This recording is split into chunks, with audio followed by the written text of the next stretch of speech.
इस वीडियो में हम चल रहे हैं आंध्र प्रदेश के एक ऐसे बौद्ध स्थल की ओर जो आज लगभग भुला दिया गया है, लेकिन एक समय ऐसा था जब यहाँ बौद्ध धर्म की लगभग सभी प्रमुख शाखाएं साथ साथ मौजूद थीं और जहाँ साधु, व्यापारी और विचार सिर्फ भारत से ही नहीं बल्कि दूर दूर देशों से आकर मिलते थे।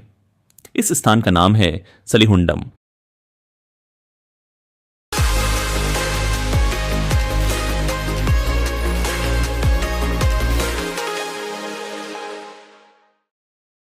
सलिहुंडम आंध्र प्रदेश के श्रीकाकुलम जिले में स्थित है, जो विशाखापट्टनम से लगभग 130 किलोमीटर और कालिंगपट्टनम से करीब 6 से 8 किलोमीटर दूर है।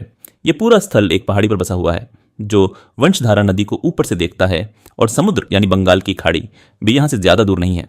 इस लोकेशन का एक खास महत्व है क्योंकि प्राचीन समय में कालिंगपट्टनम एक महत्वपूर्ण समुद्री बंदरगाह था जो इस क्षेत्र को समुद्री व्यापार से जोड़ता था।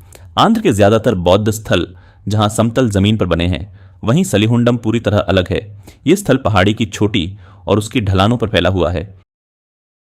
इतिहास की बात करें तो सलिहुंडम की शुरुआत संभवतः मौर्य काल यानी 3री शताब्दी ईसा पूर्व में हुई थी या शायद उससे भी पहले।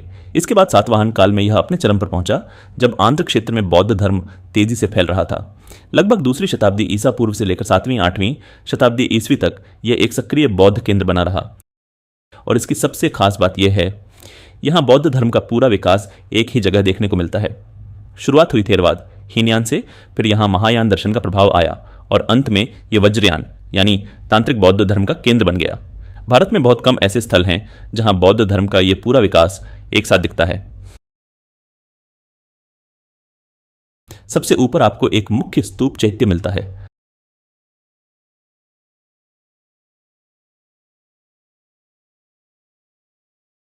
जबकि छोटे छोटे स्तूप और विहार पूरी पहाड़ी पर बिखरे हुए दिखाई देते हैं। इस अनियमित बनावट से एक बात साफ होती है, यह स्थान एक ही समय में नहीं बना बल्कि सदियों तक धीरे धीरे विकसित हुआ। खुदाई में यहां कई महत्वपूर्ण संरचनाएं मिली हैं।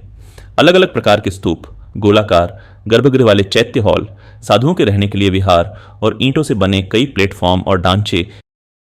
एक दिलचस्प बात यह है कि अमरावती जैसे स्थलों के विपरीत यहां बुद्ध के जीवन से जुड़ी विस्तृत मूर्ति कथाएं नहीं मिलती। संभवतः इसका कारण यह है कि शुरुआती थेरवाद परंपरा में बुद्ध को मानव रूप में दिखाने की अनुमति नहीं थी। सलिहुंडम सिर्फ एक धार्मिक स्थल नहीं था, यह एक पूरा मठीय परिसर था। यहां साधु रहते थे, अध्ययन करते थे, दर्शन पर चर्चा करते थे और ध्यान साधना करते थे। और इसकी समुद्र के पास की स्थिति के कारण यह स्थल बाहरी दुनिया से भी जुड़ा हुआ था।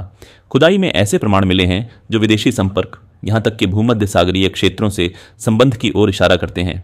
यानी कालिंगपट्टनम के बंदरगाह पर आने वाले जहाजों से व्यापारी और यात्री यहां तक पहुंचते होंगे।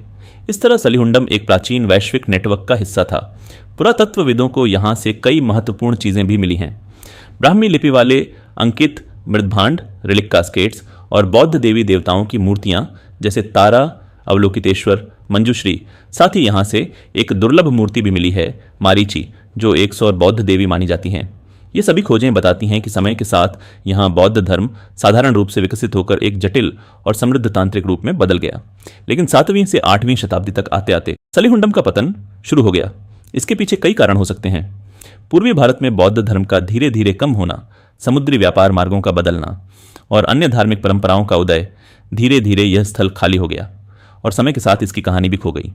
आज यहाँ सिर्फ खंडहर बचे हैं, लेकिन कभी यही पहाड़ी एक ऐसी जगह थी जहाँ विचार, संस्कृतियां और सभ्यताएं मिलती थीं।